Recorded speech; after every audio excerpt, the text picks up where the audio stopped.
I've tried a couple times now to keep a line-a-day journal or a 5-year journal, the kind that you write a little bit in every day across a 5-year period, and every single time I get to like the 11th of January and give up on it. But not this year.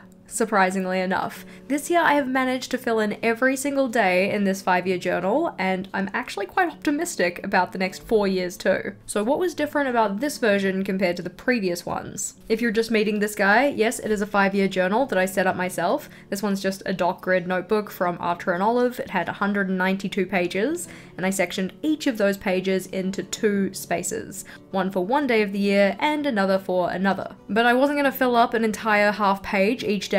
No, that section then got split into 5 smaller ones, one for each of 5 years. So for instance, the 1st of January 2023, but then also the 1st of January 2024 and 2025. Hopefully you kind of get the idea from seeing the visual here. But this one I found way more successful than any other 5-year journal I've tried before. In particular, any other pre-printed 5-year journal. This is the first one that I actually set up for myself, and I was really intentional about how I set it up to make it so I'd use it. Though I was still skeptical as to whether I was going to, but that's another story. One of the things that I knew going into this journal is that I needed the setup to be easy. Because I was going to set it up all at once for the 5-year period, I didn't want the layouts to be particularly elaborate, I didn't want to have to be drawing a whole heap of boxes, because even the simple style I picked did take me a hot minute. For the layout in this one, I effectively just split each of the pages in half horizontally, so a top half and a bottom half, with each of those halves being a certain day of the year, and then within those I split that into smaller sections for each of the year upon year time periods. Rather than sectioning all of those out with ruled lines, which would have taken forever, I only did a ruled line in the middle of the page. So that line to represent one day versus another. Then to indicate where each of the years were, I just used a dot marker to indicate the first point of entry for each of those days for each year, and then wrote in a little label to indicate which year it was for. The dot markers made this super easy because you just put a dot of color down. It's like a perfect circle every time. You don't have to try and draw it out yourself. And of course, any of the materials I used are linked in the description box below. But another thing that I did to make this setup easier was make myself a little cheat sheet or kind of ruler to indicate where the dots needed to go. That way I didn't have to count them out as I went, I could just line this up with the page and then put those dots in. Once the journal was set up though, I still wanted the actual use of the journal to be easy. Again, I'm not going to keep up with this kind of thing if it's going to be difficult. I'm doing some of this every single day. If it's hard, it's not going to last. As part of that, I made it so that the writing space that I was using was smaller. It's very approachable, it's just 3 lines.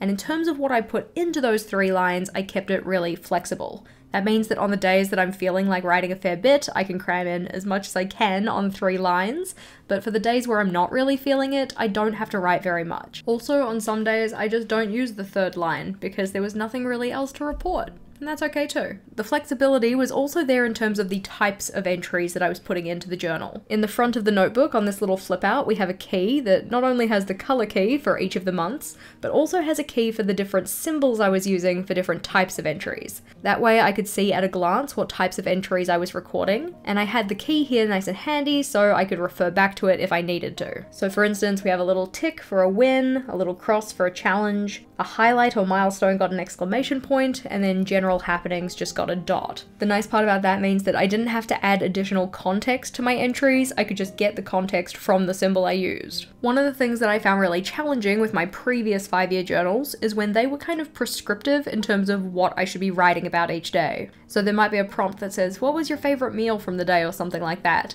but if I hadn't eaten anything that was particularly inspiring, then I didn't really see much point in filling that in. Whereas in this version, where it's a lot more flexible, if I have something special that I ate, I can write that down. Or if I had a special event that I attended, or if something out of the ordinary happened in general. I could record that in here, didn't have to have a specific prompt for it. Because I also didn't go in and pre-put in those dots, I didn't have to enter 3 unique items for each day. I could just take up the 3 lines for one thing in particular. So if something really special happened, like a special event, say a wedding or travel or whatever else, I could have 3 lines dedicated to that one thing, whereas on other days where only a couple of smaller things happened, I could have 3 entries, one for each of those small things. Now, did I actually keep up and fill this in every single day?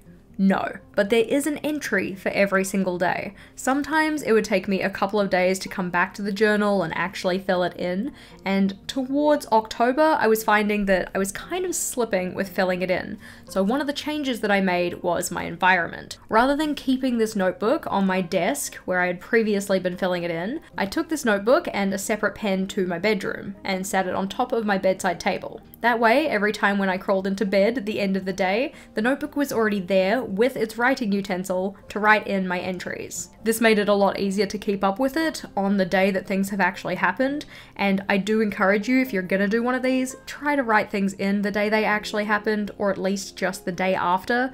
Don't leave it a couple of days because we forget things. While previously having it on my desk had been working fairly well, because I spend a lot of time at my desk, there were certain days where I'd check out for the evening, which is probably a good thing because I'm trying to include more boundaries in my life here and not work until 10 PM every night.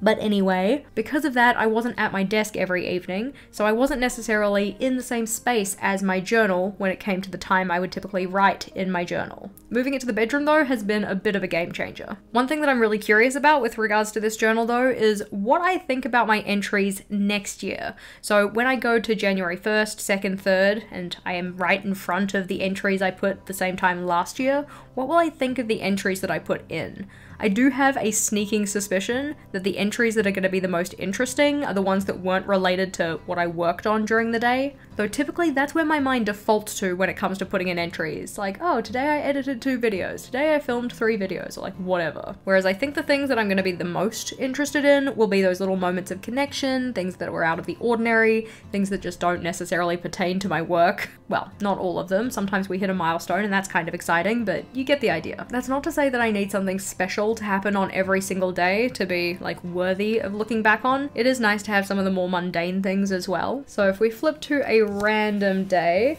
for this one it was spent the whole day making thumbnails for old videos, combating feeling like I've wasted time with that, got into reading our book club book, Promises and Pomegranates. All in all, not a super remarkable day, but when I get to that day next year, is anything different going on? I can look back on those entries and think, do I still feel negatively about spending that time making thumbnails? I think it's kind of nice to be able to put your feelings in the context of time. Like, yes, at that point in time, I was worried about that, but is it a concern for me now? I think one of the things that I have mainly learned from this is how bad my memory is. Like, looking back on some of the entries here, like this one says, went shopping with greater success than Tuesday, dyed my hair with Rachel, finished soft scheduling my Instagram posts. I don't remember going shopping and doing my hair with Rachel, but it was obviously a nice enough moment that I put it in my journal. It also has some fun memories, like when we went to Florida and I was not feeling it. Thought today would be better because of rain. It was not. Wet feet, soaked through, but still so hot. So wasn't feeling the Rainforest Cafe, decided not to do Disney tomorrow. In general though, I've been really pleased with myself for being able to keep up with this, and I know that the reason I've been able to keep up with it is because I made it easy and flexible. If you were wanting to make your own 5-year journal, I would totally recommend it, especially if you keep it easy and flexible like I have, and if you wanted to see the full process for making it, then the video here is the next one to check out. In that one, I go through how to set it up, some different layouts that you might want to try for the actual structure, so click or tap on that one and I'll see you over there.